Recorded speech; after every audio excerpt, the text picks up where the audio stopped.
but because God is awesome, because this is for God's glory. This is for the beauty that belongs to him alone. So the next time you go to Mass, you recognize the priest and he's, wearing his vestments, or even like when you see a bishop and he has the bishop's hat, the mitre. Gosh, I'll say this and people will get mad at me. One reason I'm so grateful the Lord has not called me to be a bishop because I don't want to wear one of those hats. I think they just look funny, but they go all the way back to here, right? Yep, you can be mad at me about that, but you thought it too.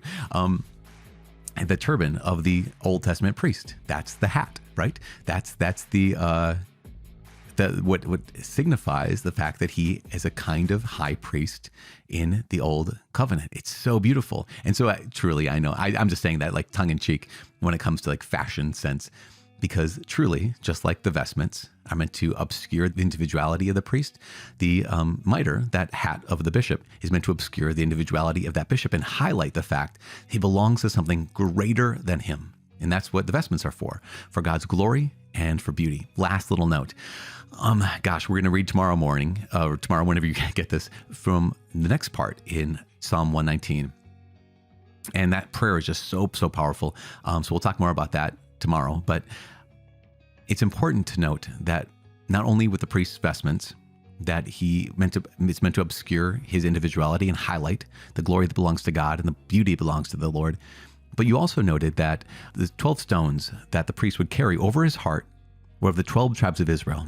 So that every time he approached the Lord, he wasn't just approaching as Aaron. He wasn't even just approaching as Aaron, the high priest.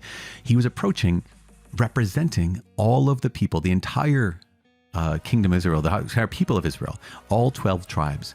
And they're meant to be over his heart, which reveals to us what it truly is to be a priest.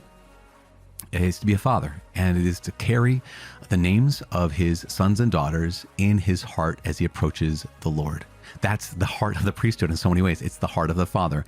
And what's meant to be is that, well, here's what I do for all of our students, for my actual blood family and my friends, but also for this community of people who are going through the Bible in a year. Your names are, in this mysterious way, are on my heart.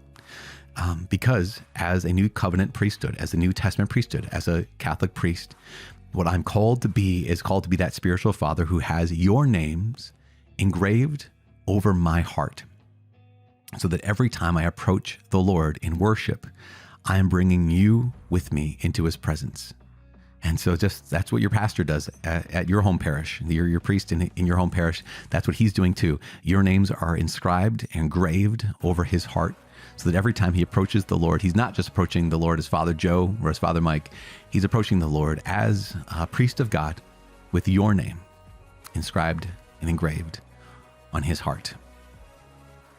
As I said, I'm praying for y'all. This is kind of I apologize for my scatter shot at the end of this, but it just was something that moved my heart, and wanted to share that with you. I'm praying for you. Please pray for me. Please pray for each other. This community, I think we need the community more than ever in these days. And so just keep lifting each other up in prayer. Continue with your discussion. Continue with your feedback. Continue with this community as we continue tomorrow. My name is Father Mike, and I cannot wait to see you again tomorrow.